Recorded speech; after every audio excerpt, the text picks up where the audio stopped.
Hey folks, it's Mrs. Dunlap again. I hope you're doing well. Today's video is for Friday, March 27th. Hey, you made it through the whole week, hopefully. Hopefully you've kind of gotten into a groove and you're finding what works for you in your schedule.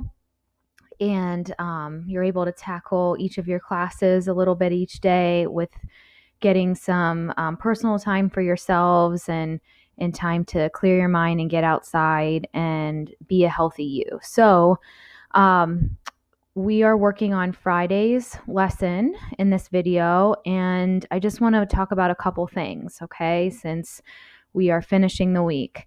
Definitely thinking that we are going to do a Google Meet or Zoom conference call Tuesday or so. I would love to do it Monday, but I want to give you a day to adjust to the week. So we're probably looking at Tuesday to tune in with one another.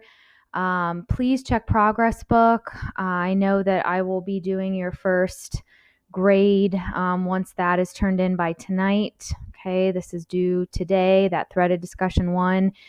And rather than break up the Gettysburg Address packet, I'm going to be taking it for a whole unit grade once we get through all of the activities together that you see in the packet that we've been doing. So there's going to be about 10 activities. We've done 3 or so already. We're going to be doing this next week again.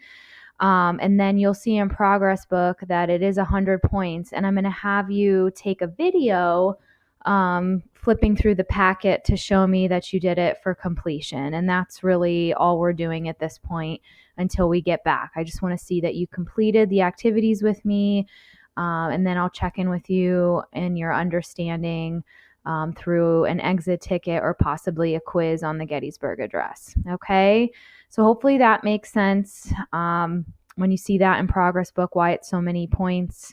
There's about 10 activities in the packet times 10 points. It'll be 100 points. Okay, so looking ahead next week, again, we're going to finish analyzing Lincoln's speech through the rest of the activities in the packet and focus on the color of water. Okay, and look forward to a potential Google Meet where we get together as a class. I'm excited. I can't wait to do that. All right, so today we are going to rhetorically analyze the appeals of ethos, pathos, and logos. So go ahead and flip to this page in your packet. You should have crossed out the one that did not have the example, okay? We're going to the one that does have an example, and let's take a look at the directions together. Using the text from Abraham Lincoln's speech, fill out the chart by citing text from the speech, identifying whether it is ethos, pathos, or logos, and explaining the impact that the words have on the meaning of the text. So we remember that ethos is the appeal to authority and credibility. It's when the speaker establishes credibility with you. Pathos is appeal to emotions. Think of all those commercials that you watch where your heart just goes, oh. And then logos is appeal to logic and facts. Now, obviously, it's really important to have more logos, but you definitely want to balance the 3 of these things to have a really great persuasive argument. So let's start out by just refreshing our memory with the example here, and then I'm going to give you some time to copy down these examples. Now, these are just 4 more, but if you look on the back of your sheet, we could identify probably another 3 or 4, but just for the sake of the assignment, we're just going to do this first page and you can cross off the back, okay? So if we're looking at 7 years ago, our fathers brought forth on this continent a new nation, that would be logos. This is an example of logos because he's giving factual information in his speech. It's true. How many years ago? 87 years ago, our founding fathers fought for their independence in the American Revolution. They created the Declaration of Independence. Like, all of that is factual. So we can agree that that's logos. Next example that I'd like you to write down as I'm talking here is an example of ethos, which ethos is when the author establishes credibility or authority. And this example comes from the quote in the last the last sentence of the first paragraph, where he says, "Fourscore and 7 years ago, our fathers brought forth on this continent a new nation conceived in liberty and dedicated to the proposition that all men are created equal." So the reason this, and basically actually the whole first paragraph is ethos, but I didn't want to have you write all of that, okay? He's appealing to authority here. And who's the authority? It's our founding fathers, our Thomas Jeffersons, our Benjamin Franklins, all of those founding fathers that wrote the Declaration of Independence. He's referring back to them, establishing credibility that look what our nation was founded on. He's also establishing truth by saying what our founding fathers did. Okay, so go ahead and pause the video if you need to finish up writing that quote, labeling it ethos. All this says right here is that the authority is our founding fathers, and really the whole first paragraph is ethos. Okay, tuning back in here, let's take a look at an example of pathos, which is an appeal to emotion. Again, basically the whole second paragraph, but I took out a quote here.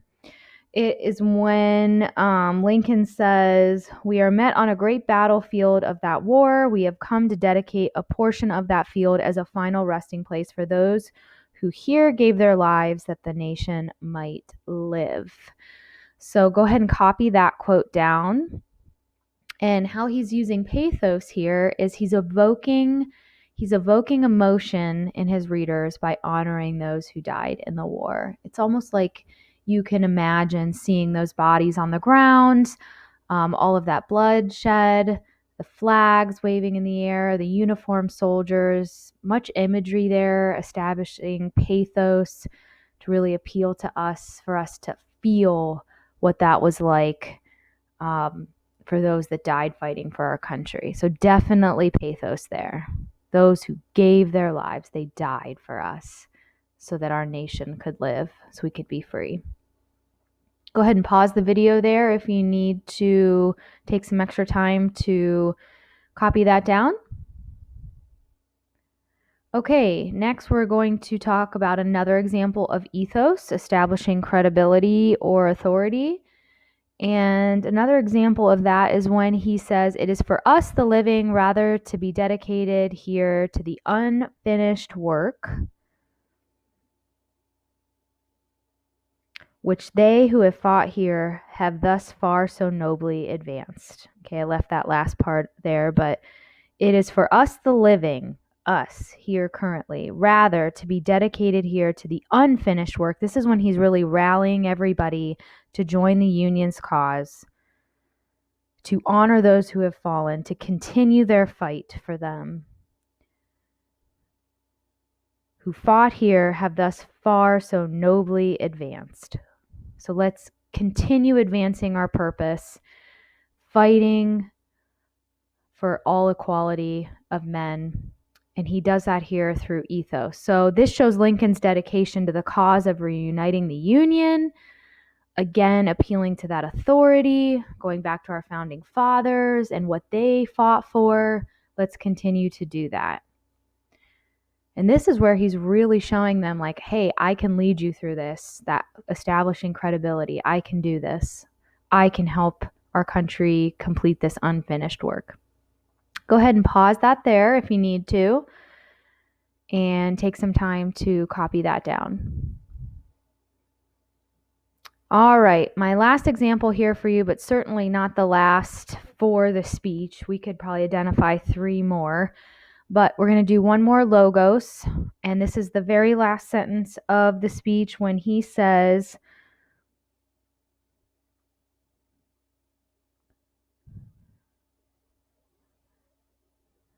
that we here highly resolve that these dead shall not have died in vain, that this nation under God shall have a new birth of freedom, and that the government of the people, by the people, for the people shall not perish from the earth. So powerful here. So this is an example of logos. Okay, so he's using fact because he tells the audience what the men died for. Okay.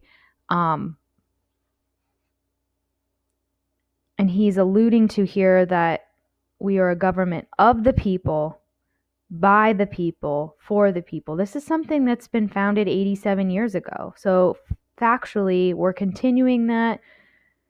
We need to keep fighting for our freedom. We are a nation under God. So that 1, 2, 3 there, that government of the people, by the people, for the people, that's all use of fact. That's something that our country was established and founded on. He's just stating that fact in a powerful way to conclude his speech. Okay, so if that wasn't enough time, pause the video, copy that down, and we're going to go into our next activity. We're going to bring this all together in a cohesive paragraph that flows well, that is an explanatory paragraph of what we just discussed. Okay, so the next thing we're going to do is bring all of this together in an explanatory paragraph. This is really good practice because if you have to write a rhetorical analysis in college, this is exactly how you would do one of those paragraphs. It's also good practice for staying objective, setting up an idea, citing evidence. It's just good writing. So I'm excited to do this with you.